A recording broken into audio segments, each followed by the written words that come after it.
ఈ మొక్కల్లో శ్వాసక్రియలో భాగంగా మనకు వాయుజీవులు అవాయుజీవులు రెండు కూడా జరిపేటువంటి ప్రక్రియని మనకు గ్లూకోజ్ అనేటువంటిది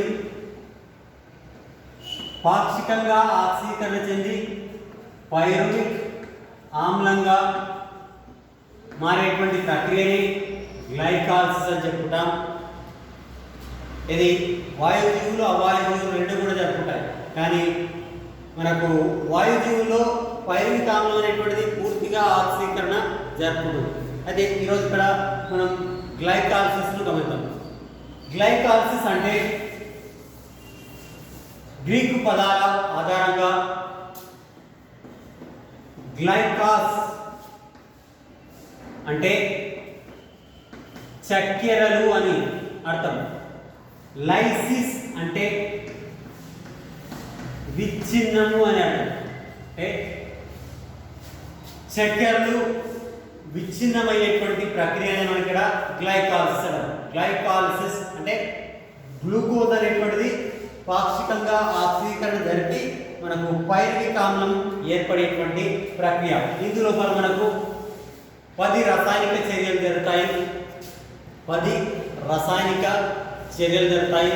అందులో 10 ఈక్వేషన్స్ కాబట్టి ఆ 10 ఈక్వేషన్స్ వరుసగా మనం తెలుసుకుందాం. ఇక్కడ ఫస్ట్ వన్ గ్లూకోజ్ అనేటువంటిది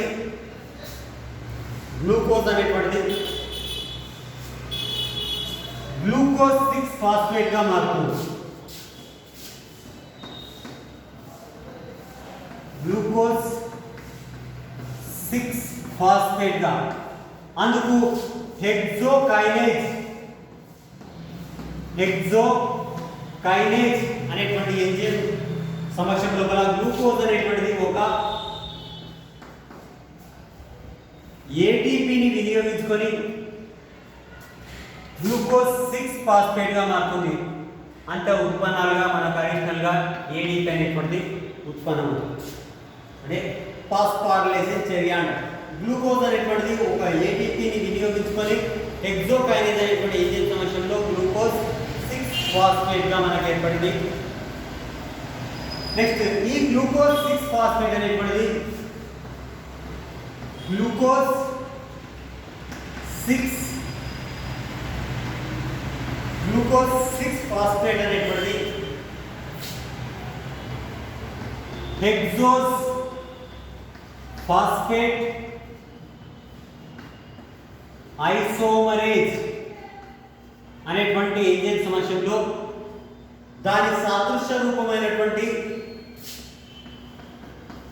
ఫ్రక్టోజ్ 6 ఫాస్ఫేట్ గా మారుతుంది. గ్లూకోజ్ 6 ఫాస్ఫేట్ గా ఫాస్ఫారిలేషన్ చర్య వల్ల గ్లూకోజ్ 6 ఫాస్ఫేట్ జరుగుతుందిగా ఏర్పడుతుంది. గ్లూకోజ్ 6 ఫాస్ఫేట్ అనేటువంటిది ఐసోమరైజేషన్ జరిగి ఇది గ్లూకోజ్ హెక్సోస్ ఫాస్ఫేట్ ఐసోమరేజ్ అనేటువంటి ఎంజైమ్ సమక్షంలో మనకు వాటి సదృశ్య రూపమైనటువంటి ఫ్రక్టోజ్ 6 ఫాస్ఫేట్ గా మనకు మార్పు చెందుతుంది. తిరిగి ఈ ఫ్రక్టోజ్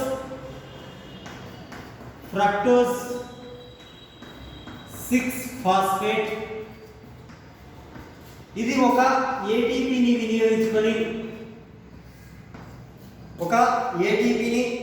వినియోగించుకొని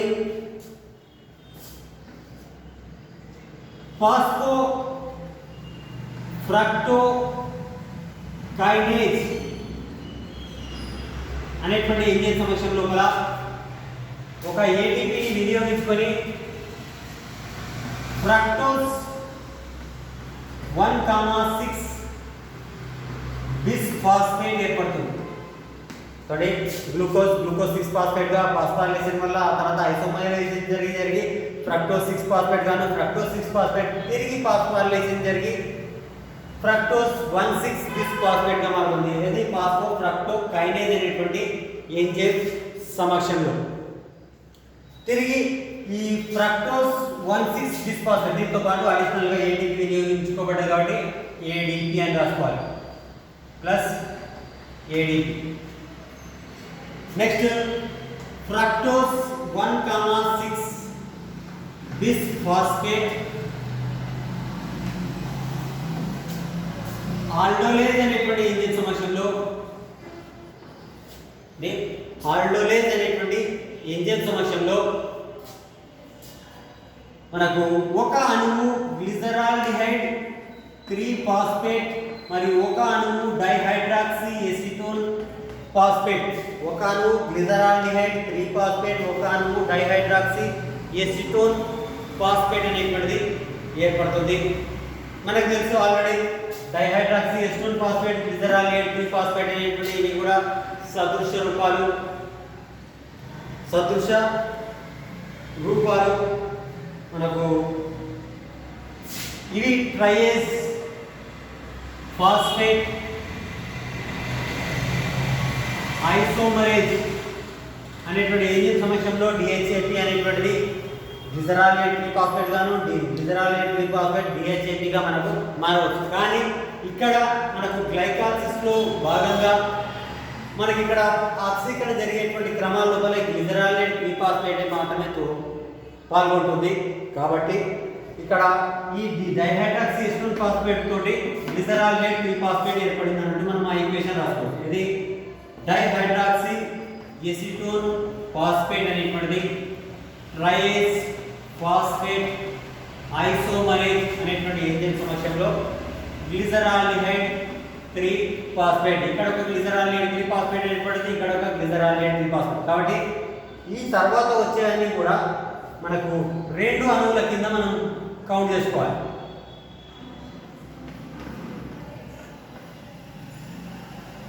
రెండు అణువులు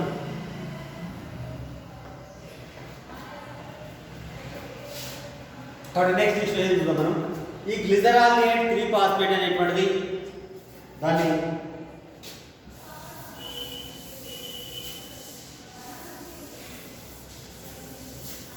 ఈక్వేషన్ రూపం లోపల మనం రాసుకుంటే గ్లిజరాల్డిహైడ్ 3-ఫాస్ఫేట్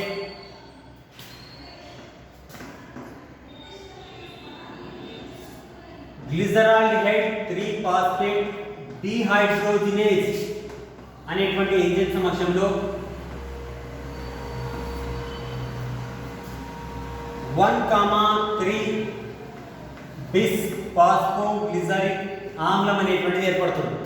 అందులో మనం ఇక్కడ డీహైడ్రోజనేజ్ చర్య జరుగుతుంది కాబట్టి ఆ హైడ్రోజన్ గ్రహీతగా NAD+ వ్యవహరించడం వల్ల మనం లెఫ్ట్ సైడ్ రాస్తాం గ్లిజరాల్డిహైడ్ 3-ఫాస్ఫేట్ ప్లస్ NAD+, ఎందుకంటే హైడ్రోజన్ గ్రహీతగా కాబట్టి అంతిమంగా మనకు ఫాస్ఫోగ్లిజరిక్ 1,3 బిస్ ఫాస్ఫోగ్లిజరిక్ ఆమ్లంతో పాటుగా మనకు NADH ప్లస్ H ప్లస్ అనేటువంటిది అంటే ఒక NADH అనేటువంటిది ఇక్కడ ఉత్పన్నమవుతుంది.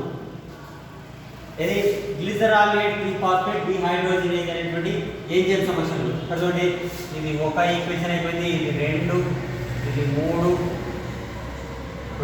ఇది 4, ఇది 5, ఇది 6.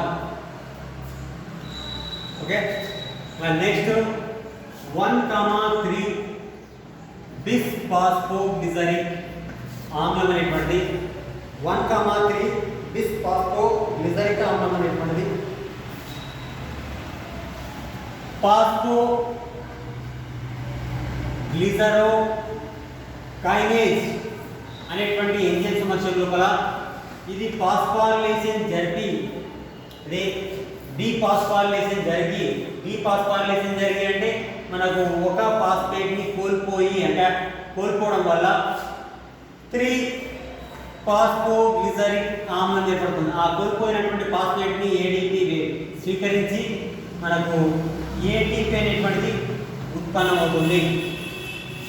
కాబట్టి ఇక్కడ కూడా ఎన్ని ATPలు ఏర్పడ్డట్టు మనకు 2 ATPలు ఏర్పడ్డట్టు, 2 అణువులు ప్రతిదీ కూడా మనకి ఇక్కడ ఈ తర్వాత 2 అణువులు రాసుకోవాలి. కాబట్టి ఇక్కడ 2 NADH ఏర్పడ్డట్టు, ఇక్కడే ఇటు నుంచి వచ్చిన ఒక గ్లిజరాల్డిహైడ్ 3-ఫాస్ఫేట్ డైహైడ్రాక్సీ ఎసిటోన్ ఫాస్ఫేట్ కూడా వచ్చినటువంటి ఒక గ్లిజరాల్డిహైడ్ 3-ఫాస్ఫేట్ టోటల్గా 2 అణువులు. ఇక్కడ నుండి అన్ని కూడా 2 అణువులు, 2 ATPలు, 2 ADPలు, ఇక్కడ రాసినప్పుడు 2 ADPలు, 2 ATPలు, ప్రతిదీ కూడా మనకు అన్ని 2గా ఉంటుంది. ఇక్కడ నెక్స్ట్ 3-ఫాస్ఫో 2 అణువుల 3 ఫాస్ఫోగ్లిజరిక్ ఆమ్లం అనేటువంటిది ఫాస్ఫోగ్లిజరోమ్యూటేజ్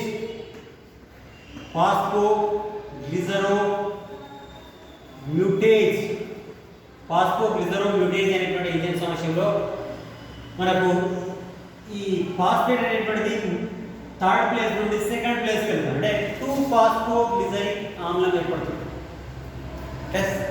స్థానచలనం జరుగుతుంది ఫాస్ఫేట్ సముదాయం ఫాస్ఫేట్ అనేటువంటి. కాబట్టి ఇక్కడ 2 ఫాస్ఫోగ్లిజరిక్ ఆమ్లం ఏర్పడుతుంది. ఫాస్ఫోగ్లిజరోమ్యూటేజ్ అనేటువంటి ఎంజైమ్ సమస్య. ఆ తర్వాత 2 అణువుల 2 ఫాస్ఫోగ్లిజరిక్ ఆమ్లం అనేటువంటిది నిర్జలీకరణం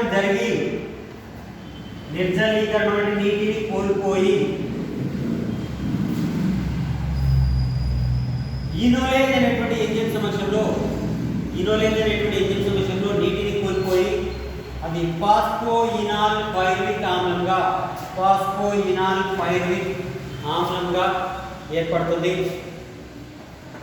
మనకు ప్లస్ H2O నీటిని కూడా కోల్పోతుంది. 2 ఫాస్ఫోగ్లిజరిక్ ఆమ్లం ఇనోలేజ్ అనేటువంటి ఎంజైమ్ సమస్యలో ఫాస్ఫోయినాల్ పైరువిక్ ఆమ్లంగా మార్చబడుతుంది. ఇంకా 2 అణువుల ఫాస్ఫోయినాల్ పైరువిక్ ఆమ్లం అనేటువంటిది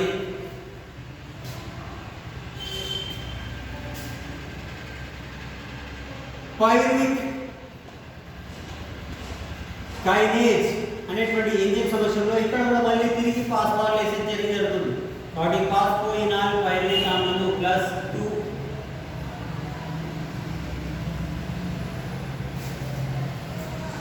ఏడికి ఇక్కడ డీఫాస్ఫోరైలేషన్ జరుగుతుంది.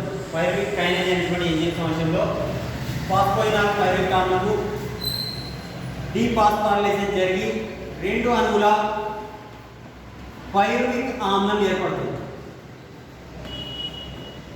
అంటే ఒక అణువు గ్లూకోజ్ విచ్ఛిన్నం పాక్షికంగా ఆక్సీకరణ జరిగి 2 అణువుల పైరువిక్ ఆమ్లం ఏర్పడేంత వరకు ఉన్నటువంటి దశను గ్లైకాలసిస్ అని చెప్పుకుంటాం. ఇందులో 10 రసాయనిక చర్యలు జరుగుతాయి. వాటిని ఒకసారి మళ్ళీ ఇక్కడ రివైజ్ చేసుకుంటే గ్లూకోజ్ అనేటువంటిది ఒక ఏటీపీని వినియోగించుకొని హెక్సోకైనేజ్ అనేటువంటి ఎంజైమ్ సమస్య లోపల గ్లూకోజ్ 6 ఫాస్ఫేట్గా మారుతుంది. గ్లూకోజ్ 6 ఫాస్ఫేట్ అనేటువంటిది హెక్సోస్ ఫాస్ఫేట్ ఐసోమరేజ్ అనేటువంటి ఎంజైమ్ సమస్యలో ఫ్రక్టోజ్ 6 ఫాస్ఫేట్గా మారుతుంది. ఫ్రక్టోజ్ 6 ఫాస్ఫేట్ అనేటువంటిది తిరిగి ఒక ఏటీపీని వినియోగించుకొని ఫాస్ఫోఫ్రక్టోకైనేజ్ అనేటువంటి ఎంజైమ్ సమస్యలో ఫ్రక్టోజ్ 1,6 బిస్ఫాస్ఫేట్ ఏర్పడుతుంది.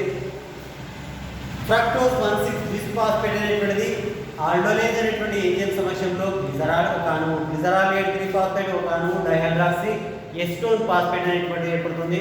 ఇక్కడ డైహైడ్రాక్సీ ఎస్టోన్ ఫాస్ఫేట్ అనేటువంటిది ట్రైఎస్ ఫాస్ఫేట్ ఐసోమరేజ్ అనేటువంటి ఎంజైమ్ సమస్యలో ఇంకొక గ్లిజరాలేట్ 3 ఫాస్ఫేట్ ఏర్పడుతుంది. ఈ రకంగా 2 అణువుల గ్లిజరాలేట్ 3 ఫాస్ఫేట్ ఏర్పడతాయి. ఆ ఒక అణువు గ్లిజరాలేట్ 3 ఫాస్ఫేట్ నుండి మనకు గ్లిజరాలేట్ 3 ఫాస్ఫేట్ డిహైడ్రోజినేజ్ అనేటువంటి ఎంజైమ్ సమస్యలో 1,3 బిస్ ఫాస్ఫోగ్లిజరిక్ ఆమ్లం ఏర్పడుతుంది. ఇక్కడ NAD+ అనేటువంటిది హైడ్రోజన్ గ్రహీతగా వ్యవహరించి మనకు NADH అనేటువంటిది ఏర్పడుతుంది. ఇక్కడ 2 అణువుల గ్లిజరాలేట్ 3 ఫాస్ఫేట్ వినియోగించేటప్పుడు మనకు ఇక్కడ 2 అణువుల NADH కూడా ఉత్పన్నమవుతాయి. ఆ రకంగా 2 అణువుల 1,3 బిస్ ఫాస్ఫోగ్లిజరిక్ ఆమ్లం అనేటువంటిది మనకు ఇక్కడ డీఫాస్ఫోరైలేషన్ జరిగి ఫాస్ఫోగ్లిజరోకైనేజ్ అనేటువంటి ఎంజైమ్ సమస్యలో 3 ఫాస్ఫోగ్లిజరిక్ ఆమ్లంగా మారి మనకి ఇక్కడ 2 ఏటీపీలు అనేటువంటివి కూడా ఏర్పడతాయి. ఈ రకంగా 2 అణువుల 3 ఫాస్ఫోగ్లిజరిక్ ఆమ్లము ఫాస్ఫోగ్లిజరోమ్యూటేజ్ అనేటువంటి ఎంజైమ్ సమస్యలో సాదృశ్య రూపకంగా వాటి స్థానచలనం జరిగి 2 ఫాస్ఫోగ్లిజరిక్ ఆమ్లంగా మారుతుంది. 2 ఫాస్ఫోగ్లిజరిక్ ఆమ్లం అనేటువంటిది నిర్జలీకరణం జరిగి ఇనోలేజ్ అనేటువంటి ఎంజైమ్ సమస్యలో నిర్జలీకరణ జరిగి ఫాస్ఫోయినాల్ పైరువిక్ ఆమ్లంగా మారుతుంది. ఈ ఫాస్ఫోయినాల్ పైరువిక్ ఆమ్లము తిరిగి డీఫాస్ఫోరైలేషన్ జరిగి ఇక్కడ 2 అణువుల పైరువిక్ ఆమ్లం మరియు 2 ఏటీపీలు ఏర్పడతాయి. మొత్తానికి ఈ గ్లూకోజ్ అనేటువంటిది పాక్షికంగా ఆక్సిజన్ జరిగి పైరువిక్ ఆమ్లంగా మారేటువంటి ప్రక్రియలో ఏటీపీలు ఎన్ఏడిఎస్ ఎక్కడెక్కడ ఉత్పన్నమైన వినియోగించబడాయి. ఇక్కడ ఒక ఏటీపీ వినియోగపడ్డటువంటిది 1, ఇక్కడ ఒక ఏటీపీ అనేటువంటిది వినియోగపడ్డాయి. మొత్తం వినియోగించుకున్నటువంటి ఏటీపీలు 2 ఏటీపీలు. ఇక్కడ ఒక ఎన్ఏడిఎస్ అంటే ఇక్కడ 2 అణువులు కాబట్టి 2 ఎన్ఏడిఎస్ ఉత్పన్నమైనటువంటి ఏటీపీలతోనే 2 ఏటీపీలు 2 ఏటీపీ 4 ఏటీపీ 2 ఏటీపీలు వినియోగపడ్డాయి, 4 ఉత్పన్నమైన నికర లాభం ఎంత అంటే 2 ఏటీపీలు. చెప్పాము ఏటీపీ శక్తి అనేటువంటిది విడుదలైనా కూడా అవసరమైనటువంటి ప్రదేశాల్లో ఆ ఏటీపీ అనేటువంటిది వినియోగించుకుంటుంది అని. కణ శ్వాసక్రియలో భాగంగా మనకు ఏటీపీని శక్తిని ఉత్పత్తి చేస్తానో అది అవసరం దృష్ట్యా వినియోగించుకుంటుంది. ఇక్కడ ఇంట్రెస్ట్ పరంగా ఏటీపీ గురించి ఎక్కడన్నా మీకు క్వశ్చన్ అడుగుతారు. ఏ రకంగా అంటే మనకు గ్లైకాలసిస్ లోపల లేదా గ్లూకోజ్ పాక్షికంగా ఆక్సిజన్ చెంది పైరువిక్ ఆమ్లంగా మారినప్పుడు ఎన్ని ఏటీపీలు ఉత్పన్నమవుతాయి అంటే ఎన్ని ఏటీపీలు ఉత్పన్నమవుతాయి అనాలే. ఉత్పత్తి అయ్యేటువంటి 2 2 4 ఎన్ని అంటే 4. ఎన్ని వినియోగించుకుంటాయంటే 2. నికర లాభం ఎంత అంటే 2 ఏటీపీ అంటే 4 ఉత్పత్తి అయినాయి, 4 - 2 వినియోగించుకోబడ్డాయి -2. 2 ఏటీపీలు నికర లాభం అంటే ఎంట్రన్స్ పరంగా వాక్యంలో పలికిన పద్ధతిని బట్టి మనకు ఆన్సర్ అనేటువంటిది వేరే ఉంటుంది. ఇక్కడ ఎన్ఏడిఎస్లు ఎన్ని అంటే 2 ఎన్ఏడిఎస్లు ఉత్పన్నమైన అని చెప్పుకోవచ్చు.